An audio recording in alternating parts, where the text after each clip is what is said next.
Bolo to obdobie covidu, kedy čerpala dotáciu od Ministerstva spravodlivosti a pravdepodobne aj od Ministerstva kultúry, podľa tej hlavičky tohto dokumentu, kde je cieľ čerpania znižovanie ekonomických dopadov v súvislosti s pandémiou ochorenia COVID-19.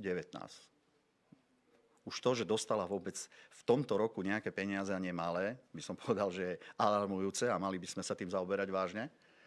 Ale ona si takto vytiahla na svoju živnosť 5 000 a z tej živnosti následne zaplatila pánovi Šimečkovi pravdepodobne 18.6. tých spomínaných 5 000. Jednoduším, pán Šimečka si nechal uhradiť pôžičku pravdepodobne z finančných prostriedkov určených na zmiernenie dopadov proti COVID-19. A toto pán Šimečka tvrdí, že nevie povedať, či to tak bolo alebo nebolo. Ja tvrdím, že je to vážne podozrenie, toto musí preukázať definitívne polícia, nazývam to podozrením. Ja si myslím, že pán Šimečka to vie, len to tají.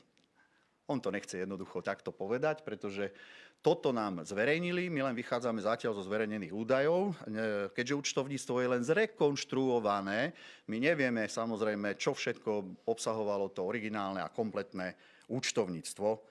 No a poprosím ďalší ešte obrázok.